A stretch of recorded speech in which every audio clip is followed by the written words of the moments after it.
Can a fiction writer take away anything good from a show as controversially bad as Velma? I have unfortunately decided to find out. This is the first of many episodes where I carve open a bad story and try to find some sort of nugget of wisdom inside of it. I think I'll call it a story or dapsy. This week, we'll be talking about the universally hated show Velma. At the time of recording this script, I've only seen the first season of the show. In my defense, this is kinda like eating medicine, not the flavored kind. No. This is more like chewing a Tylenol tablet. In fact, I would rather have done that than watch the show, but I am determined.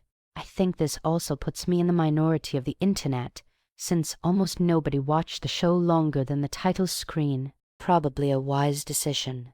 I doubt I need to do much to introduce Velma, because there's a really good chance that there are already 1,000 soft-boiled milquetoast opinions about this particular show by now.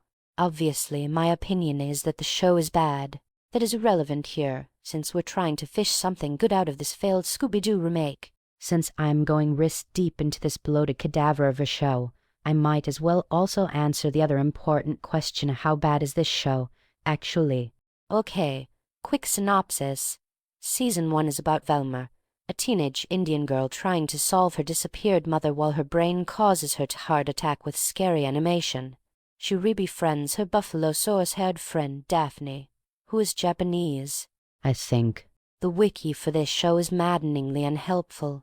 Anyway, she's doing this while Fred the local rich boy has his own character development in the background. Her leashed friend Norval helps drive the plot forward while being a wet blanket full of annoying caricatures. The overarching mystery of the show is about a serial killer carving out the brains of hot girls for malicious reasons. This is effectively treated by the show as its B-plot. The real story is about the character interactions. There's a heavy emphasis made out on Velma and Sapphire's relationship, which I'll get to later. If there's a lesbian plot, I'm gonna talk about it. More importantly, I want to first talk about why the show is so hated. Velma is trying to do too many things with its narrative. When the show starts, there is a strong emphasis on the show's dialogue, specifically aimed at the show that came before and its audience. Scooby-Doo. The characters literally begin in a show scene talking about how show pilots always have gratuitous nudity. The show's mystery begins with Velma hitting Daphne with a pipe and finding a dead girl in a locker. Norval, the character who serves as the Shaggy stand-in, is as straight-laced of a character as anyone could possibly be. He spends the beginning parts of the season trying every single TV trope from every rom-com he can find in order to get the girl. He's chasing after Velma, romantically. It's an important need for his character, but it's not really that important to the story. This does, however, provide Norval's motivation to help Velma with her investigation. Daphne, meanwhile, is motivated by her addiction to danger. She spends a good chunk of the middle part of the season looking for her birth parents, and ends up as a result finding a huge clue for the overarching mystery. Almost as if they wanted to write a separate story and force it to tie into the main story so it doesn't feel like a huge waste of time. I feel like this may be a common theme. Fred starts out as this impossibly entitled rich white man child who literally can't cut a piece of steak with a knife. No, this is important evidence to get him acquitted of murder. By the way, weirdly, he ends up being the most developed character by the end of the season. He is convinced by Velma to read the feminine mystique and changes his misogynist outlook and becomes attracted to smart women. I mean, I can't argue against that. Still feels wrong. Somehow. Velma, the titular character, is a terrible person. She says terrible things to her friends, family, enemies, and allies. Also, she solves mysteries. Well, kind of. Objectively. The worst part of the entire season is the characters interacting with each other. When Velma is not solving a mystery, she is talking entire paragraphs about her observations, which mostly involve TV tropes, racial stereotypes, the show's own intended audience, and how she thinks other characters around her think and behave. If you ever watched this show and found it insulting, that's a feature, not a bug. This show frequently and unendingly insults you for watching it. The dissonance with Velma's behavior is that, when it comes to figuring out how the people around her act and behave, she's almost exclusively wrong.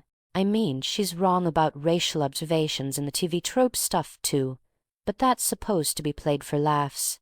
Despite her being wrong almost constantly, the others around Velma still consider her to be a good detective. Well, I would definitely say that she's a far, far cry from the likes of Conan Edogawa. She is able to put the pieces together and solve the show's mystery, so she's admittedly not completely incompetent. If I were to recommend this show, it would be for the specific person who is struggling to write dialogue and need a really good example of what not to do.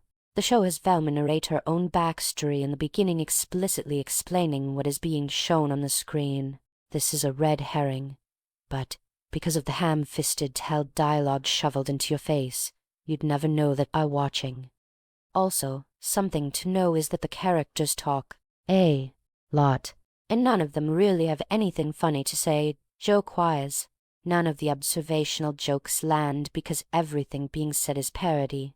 This is a show that would have been made infinitely better with a laugh track, because the dry observational humor will absolutely leave the audience confused at best and rolling their eyes at worst. Now, if you ignore the problems with the dialogue or skip to the end of Season 1, here's where you can get something good. Here's the mystery of Season 1 spoilers, obviously, but it's Velma. Are you really gonna watch it? A military man is tasked with converting Vietnam-era hippies to pro-war propaganda. The show calls them meddling kids, get it? God, this show is so funny it makes me want to fill a sack with dead batteries and beat the showrunner with it.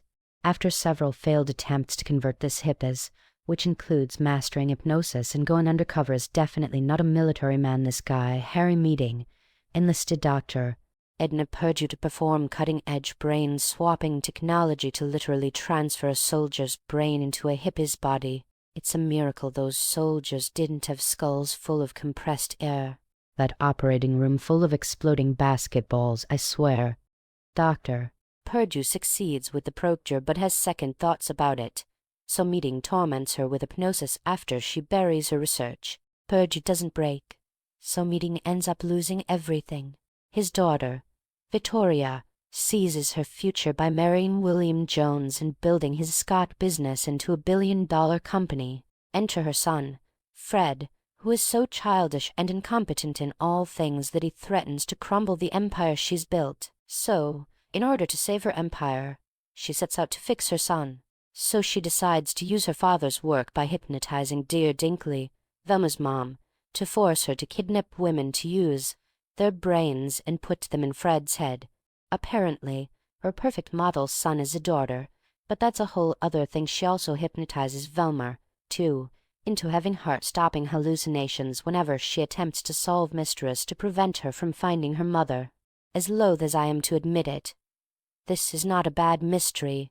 Problem is, this mystery only really exists as the smallest of breadcrumbs and false flags until around episode 7 or so. So if you want to see this mystery unfold, start the show around that episode. This also highlights the main issue of the show as well. The characters and their interactions only get interesting when they have to take a backseat to the mystery's plot, because it restricts how many words they can vomit at each other. And even then, on the verge of the show learning its lesson, there's a part deep in the season where Velma's mom joins the cast and the gang has to kinda keep her happy for 72 hours so her memories can return before her hard drive resets, which involves Velma pretending to have a baby, which is her father's, with Norville, all the while hiding her father's new part in it. So there's still some fat to trim even at the end. The animation is pretty good, the character designs aren't bad, and the voice actors really do carry the show even if the things they are saying are unfunny, boring, and hot garbage. Subpar dialogue is probably the phrase I'm looking for. If the show fixes any issues in Season 2, we will have to see. Considering it was cancelled shortly after the second season, something tells me that they weren't. For now, I would say that Velma's Season 1 is a decent mystery show wrapped in tone-deaf satirical parody that spends too many words to be any fun. If you're looking for an example of what not to do when writing dialogue parody, character interactions, or meta-humor, look no further than Velma. If you're looking for a mystery story or detective story, skip this show. Literally watch any episode of Detective Conan and you will learn a million more things than this show will teach you. Seriously, pick any. There are thousands of Detective Conan episodes.